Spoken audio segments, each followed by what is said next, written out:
Continue মারিয়া যার continue মারিয়া যার continue মারিয়া যার টাকে চাল ছিল ও মানে আপনার টাকে চলে পড়ে গেছে পরে হেলমেট শো আপনার মাথা শো আপনার মদক শো বাইরে গেছে এই বিজি রাস্তার মধ্যে ট্রাক কি স্পিডে ছিল? জি জি স্পিডে খুবই স্পিডে ছিল। সামনে গেছে আপনার ট্রাক হয়তো পাবলিক গেছে আপনার পাবলিক একটাইছে সম্পূর্ণ দোষ টাকা তো সম্পূর্ণ দোষ এটা তো 12 মাসে 13 পূজা এই সময় তো এই টাকা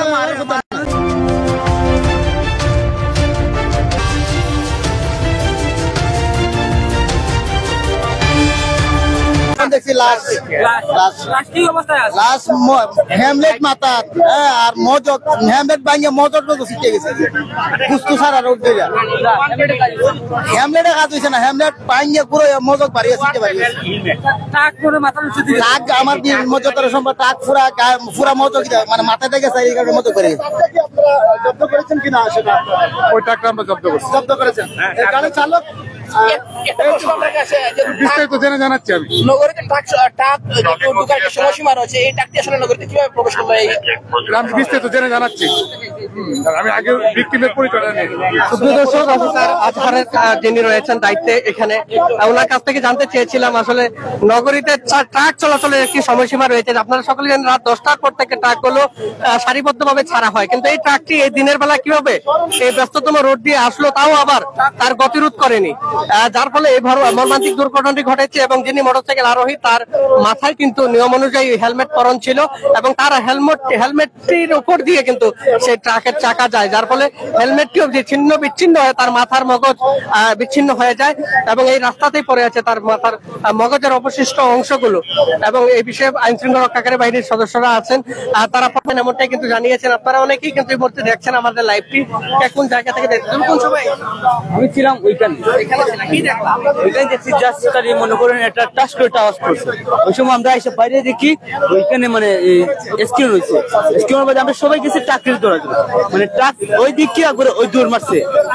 ওই সময় ওই দৌড় মারছে ওই দৌড় মারার সময় কোন একটা লোক ওর পিছু দৌড়ে যায় নাই শুধু দৌড়ে যেত ওকে অবশ্যই ধরতে পারলো না তো ওকে ধরছে না কেউ ধরতে পারছে না ওই মানে জাস্ট খালি দেখছে ওইখানে লাশ একটা পড়ে দিছে ওই দৌড় মারছে সুজা জটা পড়ে দিয়ে সুজা দৌড় মারছে ট্রাকের ড্রাইভার আর হ্যাঁ ওকে আটকে নিয়েছে আর ট্রাফিক ছিল একজন ওই সময় তো একজনের কিছু করা সম্ভব না ডাক্তার তো ওই সময় পাবলিক তো দৌড় মারছিল যে ড্রাইভার ছিল ওই দৌড় মারছিল যে সময় মনে করে ওই চাই দেখে ওইখানে মানে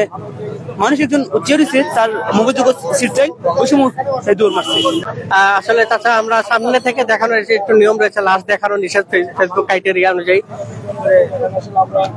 সবসময় থাকে না সেই জন্য তারা করছে না তারপর আমরা এখন যেহেতু আপনারা বলছেন আমাদের স্যাররা আছেন তদন্ত সাপেক্ষে স্যাররা বলতে পারবে যে ট্রাকটা কোথা থেকে আসলো এবং কিভাবে। আচ্ছা আপনার কাছ থেকে যদি আরো জানতে চাই এখানে যে স্পটেড যে মোটরসাইকেল আরোহী রয়েছে ওনার কি পরিচয় পেয়েছেন কিনা সে বিষয়টি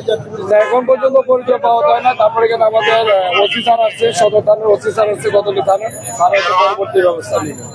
ধন্যবাদ। তারা কিন্তু আপ্রাণ চেষ্টা করছেন এই পরিস্থিতি নিয়ন্ত্রণ করার জন্য এবং ট্রাকের ড্রাইভারকে আসলে এখন অব্দি আটকানো গেছে কিনা জানি না তবে ট্রাকটি উৎসব জনতা দৌড়ে গিয়ে আটকেছে সেটি আমরা জানতে পেরেছি পুলিশ সর্বোচ্চ চেষ্টা করছে তার পরিচয় শনাক্তের জন্য তবে তিনি আসলে বড়ইখান্তির বাসিন্দা এমনটাই আসলে এই মুহূর্তে একটি সূত্রে জানতে পেরেছি আপনারা যারা যেখান থেকে যুক্ত আছেন প্রত্যেককে বলবো যে শেয়ার করে দেবেন মাসুদ হোসেন লাবিব তিনি ধন্যবাদ জানিয়ে তুলে ধরার জন্য আপনাকেও ধন্যবাদ আরো যে সকল ভাই যুক্ত আছেন আপনারা কে কোন জায়গা থেকে দেখছেন এবং আমার কথা আপনারা ক্লিয়ার শুনতে পাচ্ছেন কিনা অবশ্যই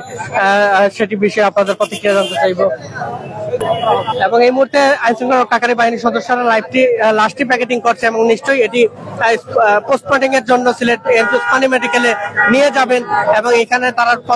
পরিবারের খোঁজ পাওয়ার জন্য আইন শৃঙ্খলা রক্ষাকারী বাহিনীর সদস্যরা চেষ্টা চালিয়ে যাচ্ছেন তারা তাৎক্ষণিকভাবে জানতে পেরেছেন তিনি বড়ইখান্তির বাসিন্দা তার নাম পরিচয় এখনো পাওয়া যায়নি তবে খুব দ্রুত সেইগুলো বের হয়ে আসবে বলে আমরা মনে করি মোটরসাইকেলের নাম্বার সেটিও কিন্তু আমরা আপনাদেরকে জানানোর চেষ্টা করেছি এবং ছিন্ন বিচ্ছিন্ন তার লাশটি অর্থাৎ তার মাথার মগজ বিচ্ছিন্ন হয়ে আছে এবং কামাল ভাই লিখেছেন যে শোনাচার, ধন্যবাদ আপনাকে। আরো যে সকল ভাই যুক্ত আছেন প্রত্যেককে বলবো আপনারা লাইভটি শেয়ার করে দিন, যাতে তার পরিবারের দৃষ্টিগোচর হয় বা তার পরিবার এসে জানতে পারে বা লাশটি গ্রহণ করতে পারে।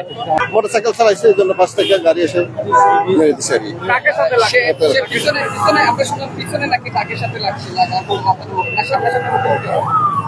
ওই মুহূর্তে আমরা বুঝতেছিলাম না, পরে এসে শুনলাম যে মানুষ থেকে গাড়িতে অ্যাক্সিডেন্ট হয়েছে এবং মগজ চারিদিকে ছড়িয়ে ছিটিয়ে আছে।